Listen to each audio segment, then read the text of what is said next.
등불을 켜서 그릇으로 덮거나 평상 아래에 두지 아니하고 등경 위에 두나니 이는 들어가는 자들로 그 빛을 보게 하려 함이라.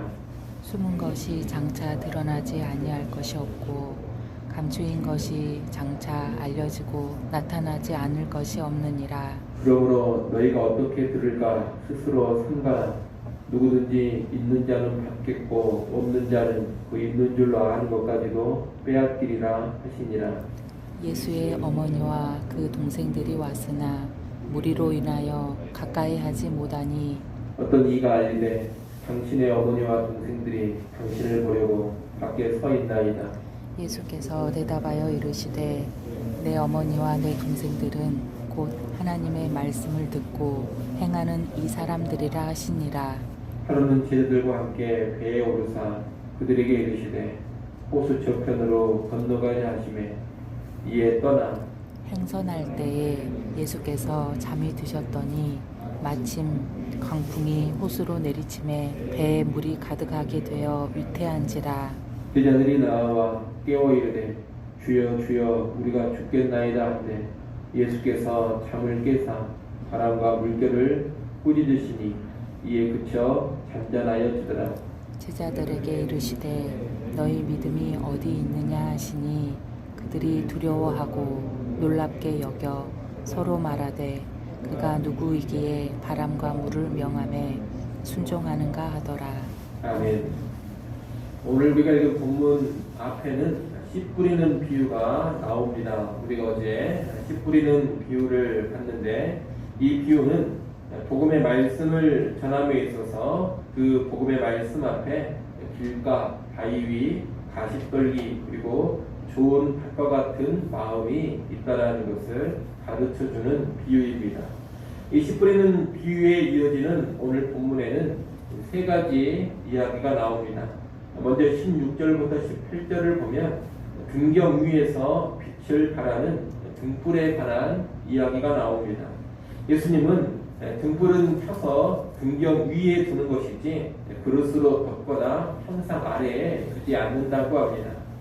상식적으로 등불은 등경 위에 두어 널리 비치게 하는 것입니다. 그리고 이 등불이 비추임으로 숨은 것과 감추인 것들이 드러나게 됩니다. 예수님 여기서 말하는 등불이란 하나님 나라의 복음을 의미합니다. 지금 예수님을 통해 하나님 나라의 복음이 전해지고 있습니다. 이 복음이 빛을 발하며 선포되고 있고 이 복음이 전해지면서 감추인 하나님 나라의 비밀들이 계시되고 있습니다. 오랫동안 감춰졌던 하나님의 구원 계획이 드러나고 알려지고 있는 겁니다. 그런데 이 비추이는 복음, 감추인 것을 계시해주는 복음에 대한 반응은 다양합니다. 우리가 앞서 본 씨 뿌리는 비유에서 본 것처럼 어떤 사람들은 길과 바위 위, 가시떨기와 같은 마음으로 이 복음의 말씀을 대합니다. 복음을 듣고도 제대로 반응하지 못해서 구원에 이르지 못하는 겁니다. 반면에 어떤 이들은 좋은 흙과 같은 마음으로 복음을 받아서 그 복음의 말씀을 듣고 지키어 인내로 결실합니다. 구원에 이르는 것입니다. 예수님께서 복음을 비추이는 등불에 비유하는 이런 말씀을 하시는 이유는 다른 것이 아닙니다. 이 비추이는 복음의 말씀을 좋은 마음, 좋은 태도로 잘 듣고 받으라는 겁니다. 18절 말씀을 여러분이 한번 읽어보십시오. 18절 읽습니다. 그러므로 너희가 어떻게 들을까 스스로 삼가라. 누구든지 있는 자는 받겠고 없는 자는 그 있는 줄로 아는 것까지도 빼앗기리라 하시니라. 아멘. 예수님은 어떻게 들을까 스스로 삼가라고 하십니다. 자신의 듣는 마음, 듣는 태도를 점검하고 살피라는 겁니다.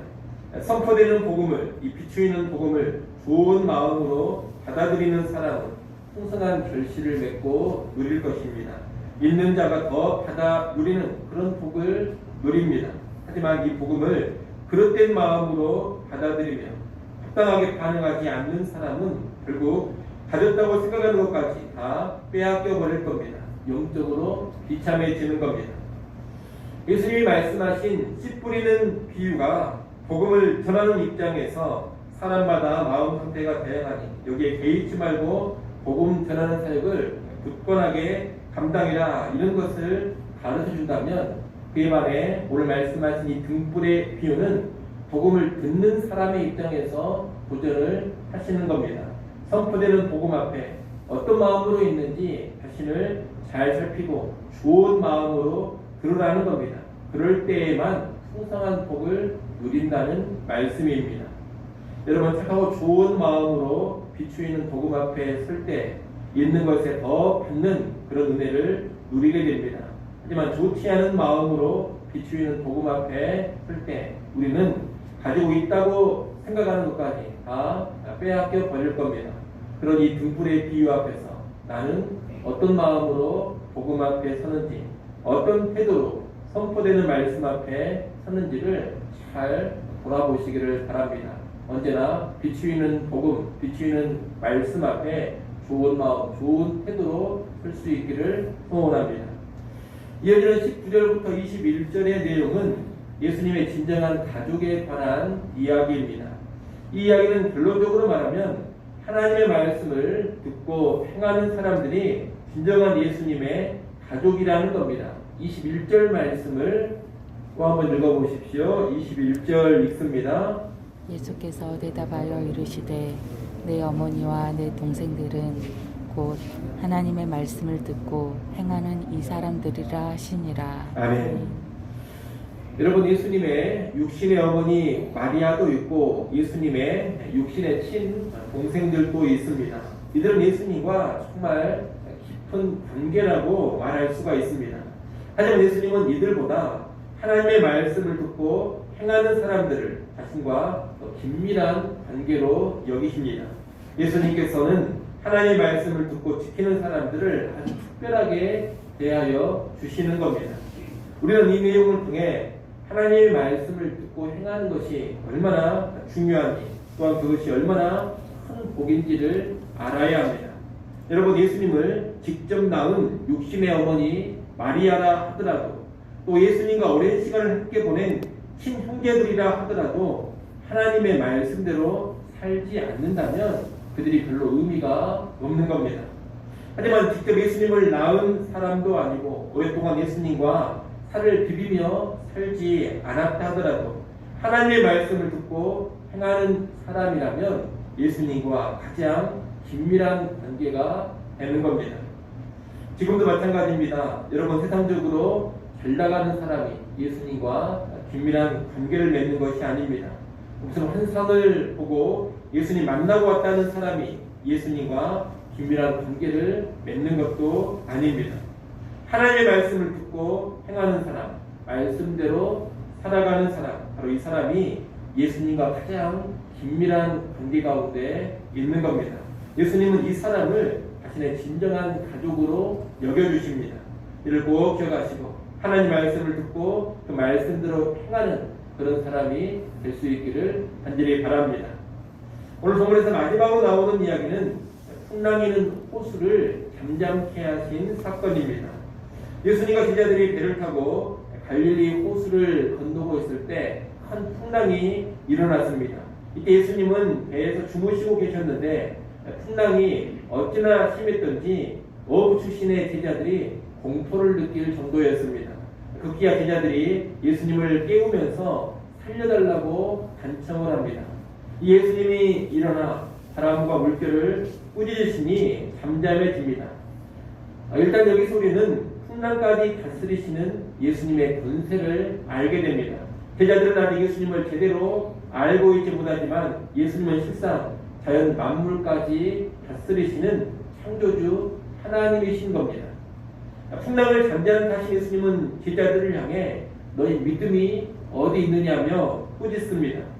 예수님과 함께하고 있다면 그 어떤 위험이 오더라도 예수님을 믿고 평안함과 담대함이 있어야 하는데 그러지 못함을 꾸짖는 말씀입니다. 여러분 우리는 이 땅을 살아갈 때 여러 가지 혼란과 풍파를 만나게 됩니다. 특히나 예수님의 제자로서 착하고 좋은 마음으로 말씀을 듣고 그 말씀을 인내로 지키는 삶을 살아갈 때 다시 말해 하나님의 말씀을 듣고 행하는 자로 살아갈 때 많은 어려움을 겪게 됩니다. 하나님 말씀대로 사는 삶은 결코 쉽지 않습니다. 때로 말씀대로 살기 때문에 환난을 당하고 핍박을 당하기도 합니다. 하지만 말씀대로 살아가는 삶에는 주님이 함께 하십니다.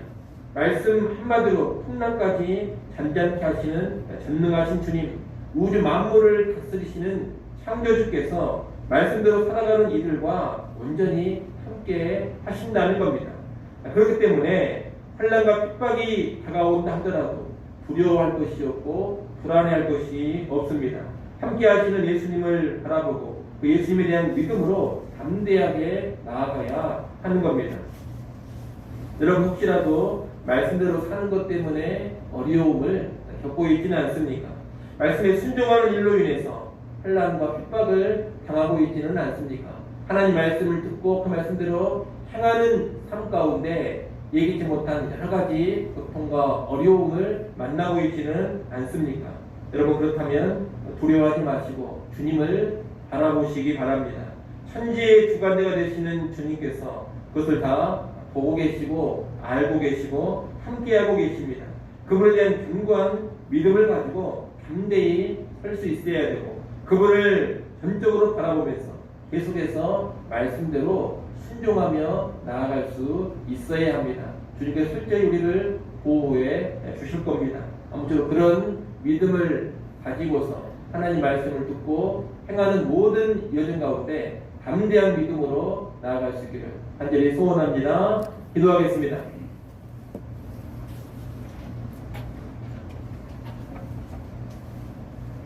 아버지 하나님, 비추이는 복음의 말씀, 비추이는 주님의 말씀을 늘 좋은 마음으로 듣게 하시고 그 말씀대로 행할 수 있기를 간절히 바라고 원합니다.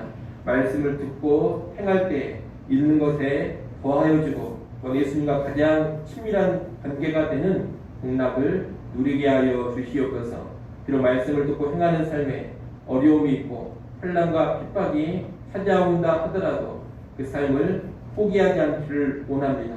주권자이신 주님을 전적으로 바라보게 하시고 믿음을 가지고 담대함을 가지고 끝까지 말씀에 순종하는 삶 살아가게 하여 주시옵소서. 아버지 하나님, 그 새벽 시간 우리를 기도하는 자리로 불러주셔서 감사합니다. 겸손히 엎드리며 다시금 은혜와 긍휼의 하나님을 바라봅니다. 우리를 긍휼히 여겨주시고 때를 따라 돕는 은혜들을 허락하여 주시옵소서. 기도하는 시간을 통하여 하나님과 더욱 깊은 관계로 들어가게 하시고 위로부터의 능력을 공급받게 하셔서 오늘 하루도 승리하는 삶으로 살아가게 하여 주시옵소서. 예수님의 이름으로 기도드리옵나이다. 아멘.